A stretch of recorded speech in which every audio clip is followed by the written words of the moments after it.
سبيل الدموع سبيل مريح تنهدى يا صاحي كي تستريح وبث Assalamualaikum warahmatullahi wabarakatuh. Bismillah, alhamdulillah, wassalatu wassalamu ala rasulillah Sayyidina wa maulana Muhammad ibn Abdillah wa ala alihi wa sahbihi wa man wala wa la hawla wa la quwwata illa billah, amma ba'd. Subhanaka la ilma lana illa ma 'allamtana innaka antal alimul hakim. Rabbi shrah li sadri wa yassir li amri wa hlul 'uqdatam min lisani yafqahu qawli wa saddid lisani wa hdi qalbi bi haqqi nabiyyina Muhammadin sallallahu alaihi wasallam. Sekalian hadirin para usaha, para asatid yang hadir pada malam hari ini, sekalian pun yang kami muliakan, yang tidak bisa saya sebut satu persatu, mudah-mudahan hadir kita pada malam hari ini mendapat ridho dari Allah Subhanahu wa Ta'ala. Bismillahirrahmanirrahim. Nawaitu ta'alluma wa ta'lima wa naf'a wa intifa'a wa ifadata wa istifadata wa tadhakkura wa tadhkira wal hatha ala tamassuki bi kitabillahi wa sunnati rasulihi wa du'a ila huda wa dalala ala khair ibtiqa wajillahi wa ridahu wa qurbihi wa thawabihi. Allahumma rizqna fahman nabiyyin wa hibdal mursalin wa ilhamal malaikatil muqarrabin. Allahumma akhrina bil ilmi wa zayyina bil hilmi wa akrimna bit taqwa wa jamilna bil afiyah. Qala al-mu'allif rahimahullahu ta'ala wa nafa'na bihi wa bi 'ulumihi fid dharain amin. Istihbab al-dhikri wal niyyati as-salihati qabla al-jima'. Ay hadha fi bayan istihbab al-dhikri wal niyyati as-salihah qabla al-jima'. Utawi iki nerangake ing dalam kesunahane zikir wan niyyati lan niyyat as-salihati kang sae qabla al-jima'i ing dalam saderenge jima'. Ini menerangkan kesunahan berzikir juga niat yang bagus sebelum melakukan jima'. Faqala al-musannaf thumma idza arada al-jima' taghattaya bi thawbin wahidin wa qaddama qablahu at-tanzif wa at-tatayyub wa at-taqbil wa nahwahu mimma yunashitu lahu wa qala kullun minhuma walau ma'al ya'si minal walad bismillahi Allahumma jannibna syaitan wa jannibi syaitana ma razaqtana wa yataharra istihdara dhalika bisidqin fi qalbihi 'inda al-inzal fa inna lahu atharan bayyinan fi salahil walad wa ghairihi. Thumma idza arada al-jima', beliau lajeng al-musannaf kitab Zaitunatul Ilqah al-Imam al-Faqih Abdullah bin Ahmad Basaudan mengatakan summa idza arada al-jima', nuli ing dalem nalikane ngarepake sapa wong al-jima'a ing jima'. Ketika seseorang menghendaki untuk menggauli istrinya yang laki-laki, atau seorang istri ketika menghendaki berkumpul kepada suaminya, ini tidak hanya laki-laki maupun perempuan, semuanya kena kesunahan ini. Taghattaya, maka keduanya taghattaya maupun tutupan karone sopo zaujah bisaubin wahidin kelawan pakaian wahidin kang setunggal. Maka keduanya mengenakan pakaian yang menutupi, satu pakaian yang menutupi, yaitu apa? Selimut, ya, atau sarung tidak muat Pak Haji. Yang goyor Yaman itu goyor Yaman. Ini jadi kan gambarannya ketika seseorang suami istri hendak melakukan kesunahan tersebut, maka keduanya langkah yang pertama adalah mengambil kain semacam selimut yang bisa menutupi keduanya, bukan salah satu toh, menutupi satu pakaian seperti selimut lah, bisa menutupi keduanya. Ini kesunahan yang pertama. Jadi nggak sunnah atau tidak sesuai ajaran syariat Walaupun yang kamar petang-petang dua-duanya lepas baju tidak pakai tutup, ya kan? Tetapi pakai tutup, pakai selimut yang menutupi keduanya. Walaupun lepas baju, tapi keduanya ada dalam satu selimut. Bithaubin wahidi yughattiyanihi, dengan adanya kain yang menutupi keduanya. Wa qaddama qablahu at-tanzif, lan bisa ada sopo zaujah qablahu ing dalam saderenge jima at-tanzifa ing membersihkan diri, bersih-bersih awak. Keduanya sebelum wa qaddama qablahu at-tanzif, baik suami, baik istri, kedua-duanya sebelum melakukan hubungan suami istri hendaklah membersihkan dirinya dulu. Ya. Keduanya, nggak cuma yang perempuan tok yang disuruh membersihkan diri, laki-lakinya tidak. Tapi benar-benar keduanya itu tanzif, ya, membersihkan dirinya. Imam Ibnu Abbas itu di dalam kitab Nihayatul Muhtaj, begitu juga Imam Ibnu Hajar menyebutkan di dalam kitab Tuhfatul Muhtaj, mengatakan qala Ibnu Abbas radhiyallahu anhuma, Imam Ibnu Abbas, sahabat Ibnu Abbas keponakannya baginda Nabi, sama misalnya baginda Nabi, Sayyidina Abbas adalah pamannya baginda Nabi. Berarti kalau Ibnu Abbas misalan sepupu nih, misalan mungkin nggak ada yang nggak paham, sepupunya baginda Nabi Sallallahu Alaihi Wasallam.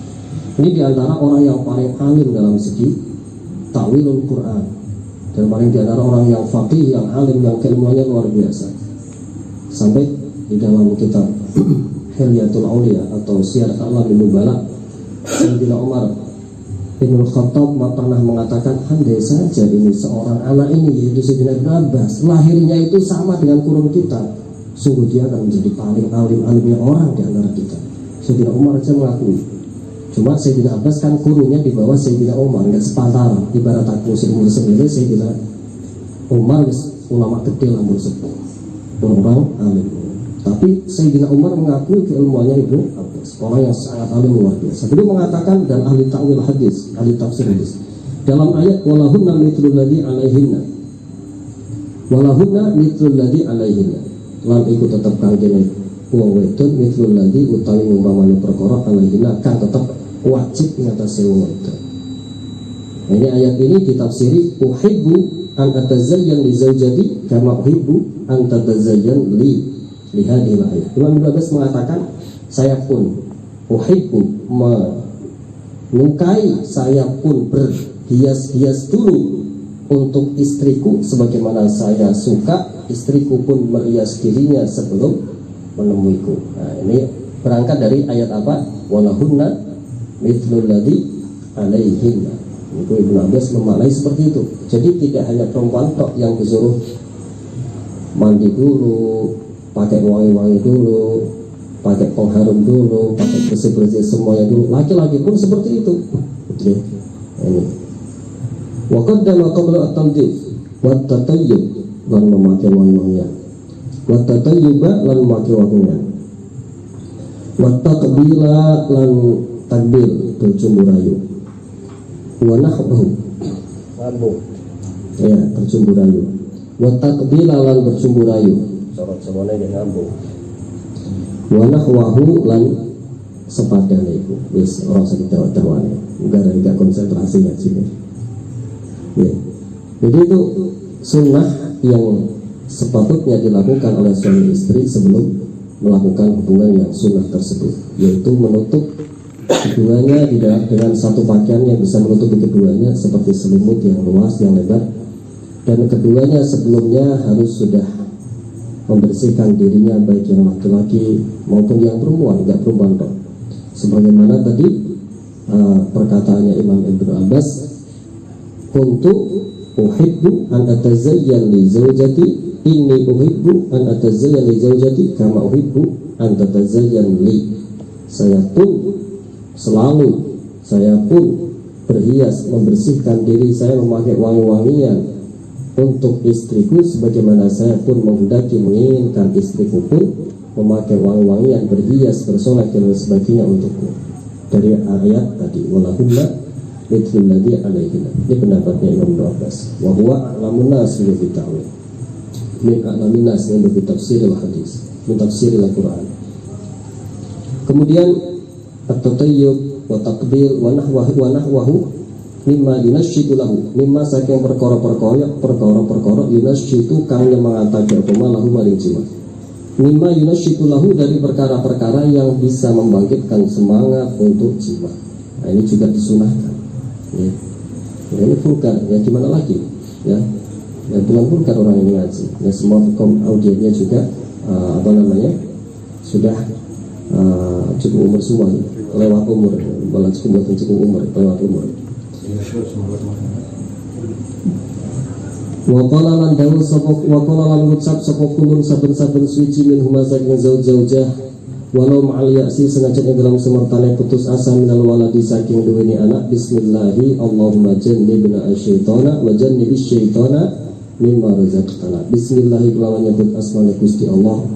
Allahumma tu Gusti jannib mugi ngadohaken panjenengan na ing kita asyaitana ing syaitan, wa jannib lan mugi ngadohaken panjenengan asyaitana ing syaitan ma ing wak anak-anak rozak takang maringake panjenengan rezekake panjenengan ing kita. Wa qala kullun minhuma walau ma'al ya'sin wal walad. Kemudian kedua daripada suami maupun istri mengucapkan doa ini, enggak suami tok ataupun enggak istri tok, dua-duanya. Wa qala kullun minhuma. Apa doanya? Yaitu bismillahi Allahumma jannib nasyaitana wa jannibish syaitana ma razaqtana. Allahumma bismillahi Allahumma jannib nasyaitana wa jannibish syaitana ma razaqtana.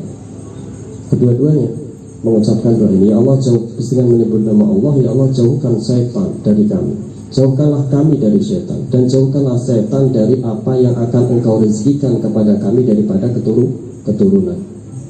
Ini ya, doa ini sangat manjur. Ya, doa ini sangat manjur. Enggak ada anak kangen dikandani paling yuk lali pas doa itu. Ini doa luar biasa sekali doa ini. Kalau dihadirkan ketika sedang berkumpul. Wal yataharra istihdara dzalika bi sidqin fi qalbi indal inzal. Kemudian beliau Syekh Abdullah Basaudan mengatakan wal yataharra istihdara dzalika, wal yataharra lan hendaklah niti-niti sapa wong lan niti-niti sapa wong istihdara dzalika ing hadirake mengkono-mengkono doa bismillahi Allahumma jannibna syaitan wa jannibish syaitana ma razaqtana. Bisiki kalbin kelawan bisikin kelawan temen fi qalbihi ing dalam atine wong indal inzali ing dalam nalikane inzal.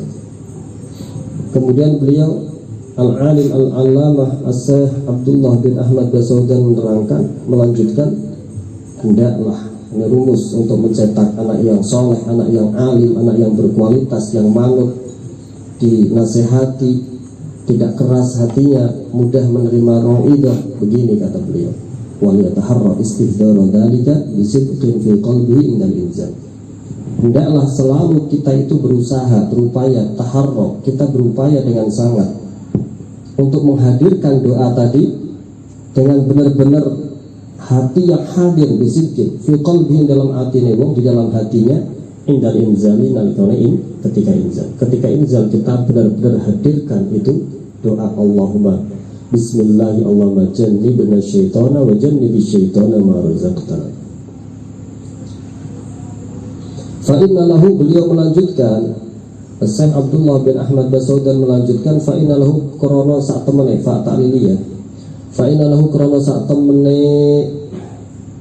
keduwene doa apa atharon apa labet bayinan kang pertelo fi sholahil waladi ing dalam bagus kesolehane anak, wa ghairihi lan liyane sholahil waladi, wa ghairihi lan liyane sholahil waladi.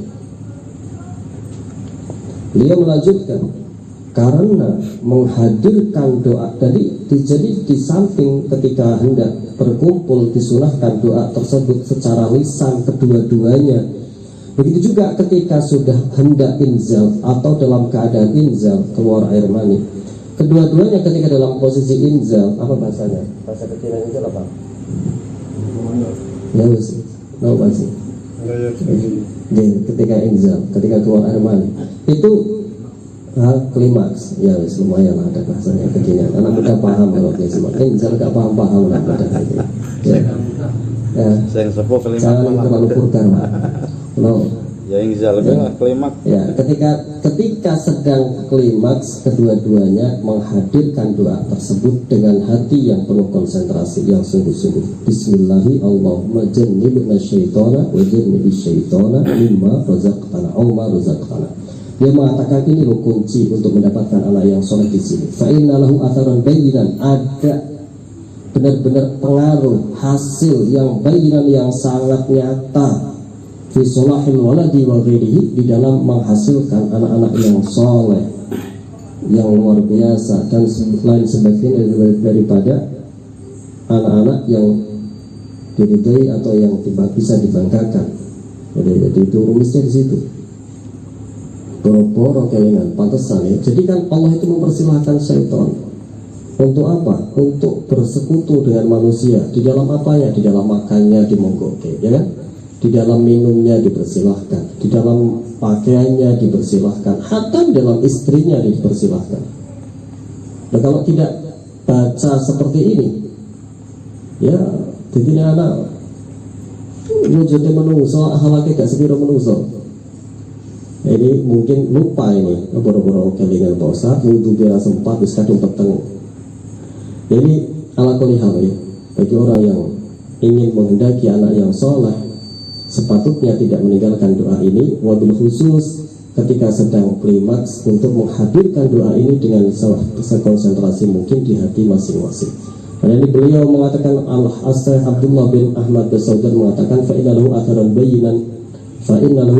bayinan fi solahil waladi wa ghairihi. Karena dengan demikian doa tadi ketika dihadirkan, ketika sedang inzal, ketika sedang klimaks, benar-benar ada hasil yang nyata di dalam menjadikan, mencetak anak yang soleh, yang mudah diatur, yang mudah dididik, yang manut, dikasih sedikit mau ibadah saja sudah nurut, nggak beling keras hatinya, nggak nerima nasihat, bedut dan lain sebagainya. Ala kuliah. Walau yukrohu ilal kiblati lan boten dimakruhake jima ilal kiblati madhep marang kiblat, walau bisohroa senajan iku ing dalam sohro, bukan bina, bukan bangunan.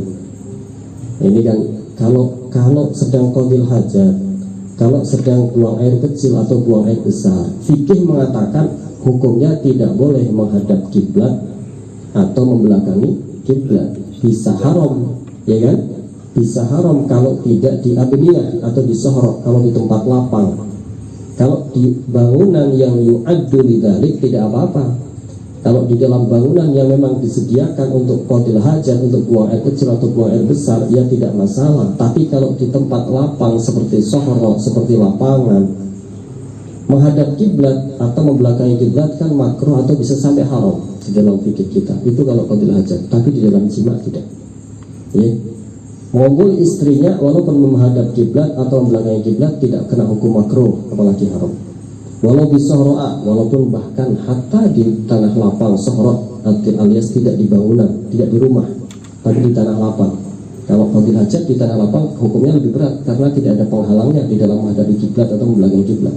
Tapi di dalam jima ulama mengatakan walau bisohroa, walaupun bisohroa, walau yukrohu ilal kiblah walau bisohroa, dan tidak dimakruhkan mengumpuli berhubungan suami istri menghadap atau membelakangi kiblah walau bisohroa, walaupun di dalam tanah lapang sohrok. Sehingga kalau jore oro-oro yang cuma minta translate biar dipahami semuanya, walaupun di dalam tanah lapang. Ya, tidak diabniyah. Sohrok di sini adalah lawan dari bangunan.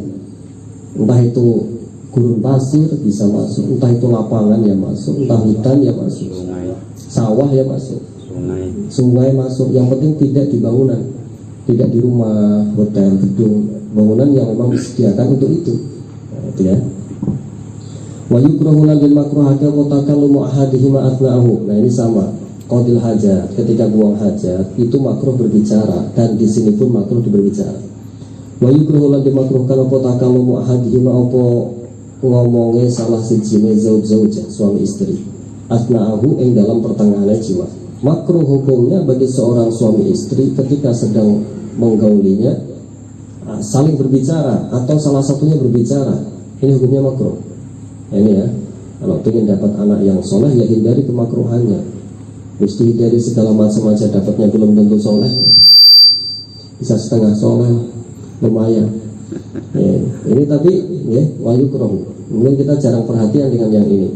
Wayukrohu makruh takalum ahadim atnahu wala syai'a min kaifiyatihi, wala syai'a lan ora ana suci-suci iku mujud min kaifiyatihi saking tata-tata jima haitu ijtanaba, min kaifiyatihi saking tata cara jima haitu ijtanaba sekirane ngedohi sapa wong ad-dubura ing dubur.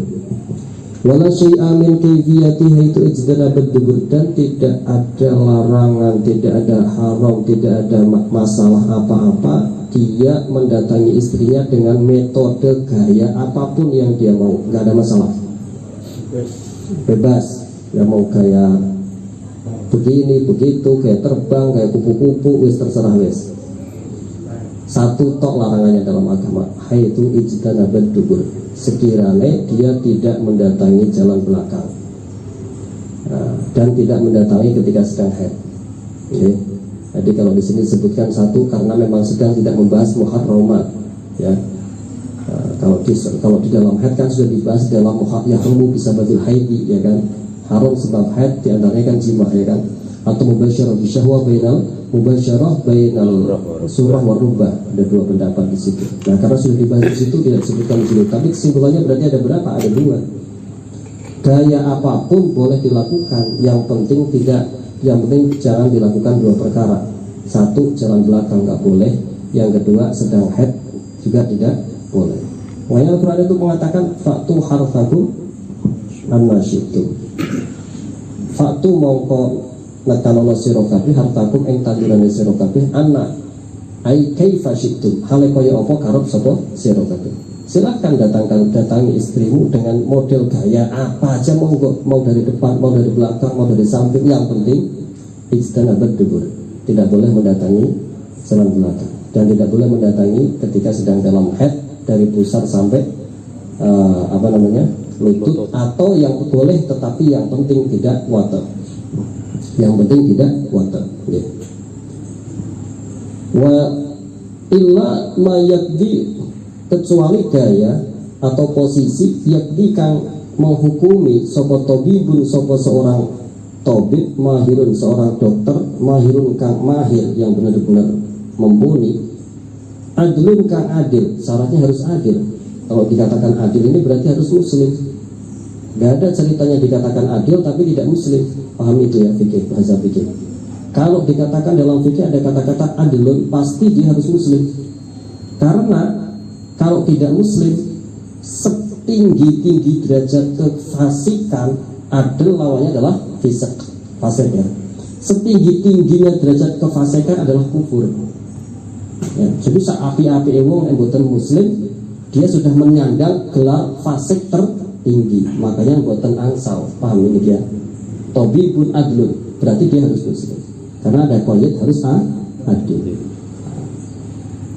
Nanti kalau memasukkan yang tidak muslim, biasanya fuqaha itu menyebut kalau bi khabaril kufar dan gitu, ada menyebut kalimatnya sorry, berdapat dalam bab tertentu, dalam bab khabar, dalam bab tertentu lah.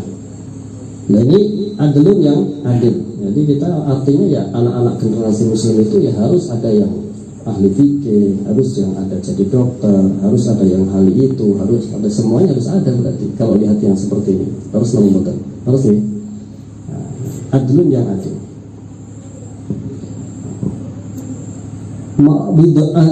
Illa ma kecuali posisi yakti kang mutusi tabibun sapa dokter, mahirun kang mahir, kang benar-benar ahli, adilun kang adil, bidororihi kelawan bahaya lemah.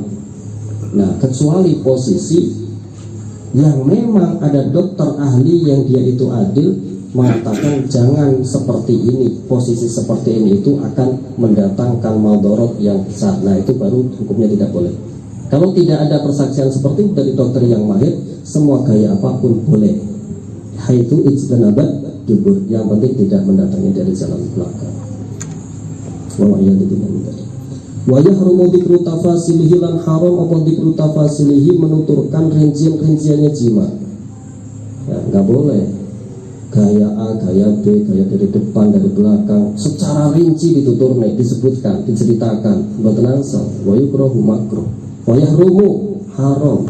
Dzikru tafasilhi nuturke, menceritakan rincian-rinciannya hubungan suami istri, nggak boleh diceritakan. Ya ini kita menceritakan Pak Ustadz, mana ini nggak rincian ya, ini satu, ini adalah ajaran yang harus disampaikan, yang kedua pun tidak menceritakan sampai rinci. Ini cuma menciptakan apa? Wala syai'a min kaifiyatihi haitsu ijtanabat dubur titik. Dan tidak ada masalah kamu mau mendatangi istrimu dengan gaya apapun, yang penting jangan mendatangi jalan belakang. Ini kan tidak rinci ya kan? Atau bahasanya Al-Quran, fa'tu hartakum anna syi'tum, silahkan datangi tanduranmu, sawahmu, ladangmu dengan cara apapun kamu menghendaki. Itu kan bahasanya juga sangat sopan sekali ya kan ya. Nah ini ternyata walaupun di dalam Al-Quran dia disebutkan, di dalam hadis tidak dibahas, tidak dikupas, tapi ternyata kita fuqaha mengatakan yahrumu dzikru tafasilihi. Nah, coba bayangkan kalau kita itu mau lepas dari ulama, nggak bisa. Mau tetap sekelan sama Al-Quran sama hadis tok. Banyak sekali ilmu yang sia-sia yang tidak bisa diijtihadi oleh orang zaman sekarang dan mampu diijtihadi oleh ulama-ulama terdahulu. Ini kalau wayahrumu ini bagaimana kita bisa menyampaikan ilmu ke situ kalau kita cuma memahami Al-Quran dan hadis, ya kan? Nggak bisa paham. Wayahrumu dzikru tafasilihi, lan haram hukumnya dzikru tafasilihi, menyebutkan, menceritakan rincian-rinciannya berhubungan suami istri secara detail, hukumnya haram. Bal sahha, bahkan sahha, yakni datang hadis sahih apa ma perkara yang tadi kang natrapi apa ma annahu satamene dzikru tafasilihi kabiratun iku dosa besar. Bahkan seperti kata beliau al-musannaf daripada ini kita Syekh Abdullah bin Ahmad Basaudan, Syekh Abdullah bin Ahmad Basaudan bahkan mengatakan, bahkan ada hadis yang sahih, riwayat yang sahih yang mengatakan kalau itu bisa sampai dosa besar kabirah, menuturkan, menceritakan rincian-rinciannya hubungan suami istri. Wakila didawuhaken yasunu tarku awala laila, kilatin dawuhaken yasunu bagus apa tarku apa ninggalake jima awala lailatin ing dalam kawitane wengi minasyahri saking setiap bulan. Wa wasatahu lan ing dalam pertengahane wulan syahr, wa akhiruhu lan ing dalam akhire syahr. Qila yasunu tarkuhu awwala lailatin minasyahri wa wasatahu wa akhirahu. Dikatakan, didawuhkan, disebut, dikatakan qila, dikatakan bahwasanya bagus, dianggap bagus meninggalkan hubungan suami istri dalam setiap bulannya pada malam pertama dari setiap bulan, malam tengah dan malam terakhir dari setiap bulan. Jadi ini mau bulan apa ini? Ini bulan sampun apa ini? Rabiul Tsani gitu. Rabiul Tsani. Tanggalnya pun separuh apa dereng? Sampun. Berarti nanti akhir malam dari Rabiul Tsani, awal bulan dari Jumadil Awal, tengah bulan dari Jumadil Awal, akhir bulan dari Jumadil Awal. Menurut Kil sebaiknya tidak dilakukan. Apa alasannya? 5 kila karena onone perkara keterangan kila kang den dawuhake apa ma inna syaitana satamene syaitan yahduru iku hadirhu ing wong fihinna ing wong fihinna ing dalam awal lailah wa wasatahu wa akhirahu. Karena ada kil yang mengatakan bahwasanya syaitan itu hadir, datang menyertai Bani Adam yang melakukan hubungan suami istri pada awal dari setiap bulan, pertengahan dari setiap bulan dan akhir dari setiap bulan. Ini kil. Kemudian beliau musannaf ini kita Syekh Abdullah bin Ahmad Basaudan mengatakan wa bi fardi wa yuraddu bi anna dzalika lam yathbut fihi syai'un wa yuraddu lan den tolak apa bi anna dzalika kelawan sak temene mengkono-mengkono kil lam yathbut iku boten tetep boten ada riwayat lam yathbut boten tetep fihi ing dalam kil apa syai'un suci saking riwayat hadis. Artinya begini, beliau Al-Habib As-Syekh Abdullah bin Ahmad Basaudan mengatakan ini kilto, tapi kil ini dibantah juga oleh ulama bahwasanya yang mengatakan bahwasanya setiap bulan atau setiap awal malam dari bulan, pertengahan malam bulan, malam akhir dari setiap bulan setan hadir menyertai itu, ini ditolak, nggak ada hadisnya, nggak ada tendensinya. Lam yathbut fihi syai'un, nggak ada riwayat atau athar atau apapun yang bisa dipertanggungjawabkan untuk menjadi tendensi keterangan tersebut. Nah, Kemudian beliau juga menguatkan lagi wa bi fardihi ad-dzikru al-warid yamna'u. Wa bi fardihi ya wis. Sa'um wa bi fardihi lan kelawan nafrid ngumpamaake sabata fihi syai'un. Wa bi fardihi lan kelawan ngumpamaake nafrid ya. Nafrid farad itu nafrid ngumpamaake sabata fihi syai'un ad-dzikru utawi dzikir al-waridu kang warid yaiku Allahumma bismillah ya Allahumma jannibna syaitana wa jannibi syaitana ma razaqtana. Iku yamna'u iku iso nyegah apa dzikirhu ing syaitan. Kemudian beliau menambahkan wa bi fardihi adzikru alwaridu yamna'uhu. Kalaupun ternyata ada hadis atau ada riwayat atau ada athar yang kuarit yang datang tentang syaitan itu menyertai manusia ketika malam pertama, malam tengah, malam akhir dari setiap bulannya. Kalaupun benar ada riwayatnya pun dzikir yang sudah ada tadi yaitu bismillahirrahmanirrahim jannibna syaitan wa jannibi syaitana ma razaqtana, itu yang na'uhu bisa mencegahnya. Wallahu a'lam bishawab. Begitu saja yang bisa saya sampaikan, mudah-mudahan bermanfaat. Dari Al-Fatih kurang lebihnya barangkali ada saya tulisan, mohon maaf yang sebesar-besarnya. Wassalamualaikum warahmatullahi wabarakatuh.